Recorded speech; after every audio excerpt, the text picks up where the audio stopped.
Hi everyone, তোমরা সবাই কেমন আছো? দোলের দিন সকালবেলা ঘুম থেকে উঠেই একটু ব্যালকনির দিকে গেছিলাম দেখতে যে আমার গাছে ফুল ফুটেছে কিনা। গিয়ে দেখলাম আমার ছোট ছোট 3টে জবা গাছের মধ্যে 2টোতেই ফুল ফুটেছে। একটা হচ্ছে ছোট এই লাল লক্ষ্মী জবাটা, আর এইদিকে বড় একটা পিঙ্ক জবা। দেখে তো মনটা খুব ভালো হয়ে গেল। এইটা হচ্ছে আমার হোলি খেলার লুক। আমি তাড়াতাড়ি রেডি হয়ে গেছিলাম।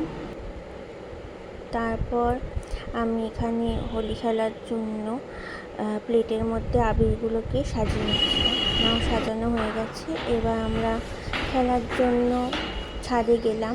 ছাদে যে একটু রং খেলবো নিজেদের মধ্যে। ছাদে যে একটু বললাম আমাকে ভিডিও করে দাও। তারপরে আমি নিজের ভিডিও নিজেই একটু করলাম। খুব রোদ ছিল সেদিনকে, এই জন্য সানগ্লাস পরতেই হলো।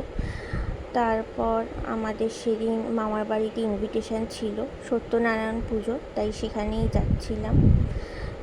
সো চলো সেখানে যাওয়া যাক, লেটস গো। এই যে মামার বাড়িতে পৌঁছে গেছি। এখানে আমাদের একটা কুকুর আছে পোষা। তার আগে আমার দিদির ছেলে আমার গায়ে রং দিয়ে দিল, এই যেটা আমার মামি হয়। এবার ঠাকুর ঘরে যাচ্ছি, পুজো যেখানে হয়েছে।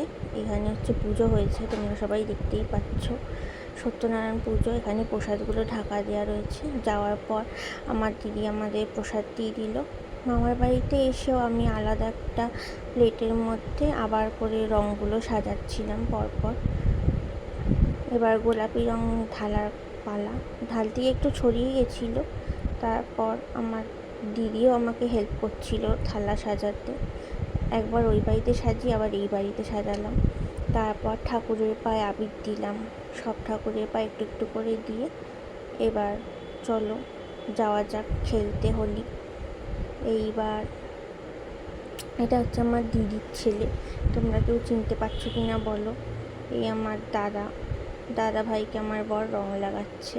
আমার দিদি হঠাৎ আনন্দে নেচে উঠেছে। বাকি অনেক বাচ্চারা এসছে, আমাদের প্রতিবেশী যারা মামার বাড়ির আশেপাশে থাকে সবাই এসছে রং খেলতে। আমি তাই সবাই একটু ভিডিও করে নিলাম, নিজেরও একটু করে নিলাম, নাহলে নিজেই বাদ পড়ে যাচ্ছি। আমরা দুজনে পুরো ভূত হয়ে গেছি এর মধ্যে। আরও অনেকে এসে গেছে আমাদের সাথে রং খেলতে, এই যে সবাই তোমরা দেখতেই পাচ্ছ। খুব এনজয় করলাম মামার বাড়িতে। অনেকে মিলে রং খেললে খুব আনন্দ হয়। তারপরে এই স্মোকি টাইপের এটা আমার দিদি কিনেছিল। এটাকে ঠিক কী বলে আমি জানি না, তোমরা যদি কেউ জেনে থাকো কমেন্ট করো। আমরা সবাই নাচছিলাম একটু আধটু।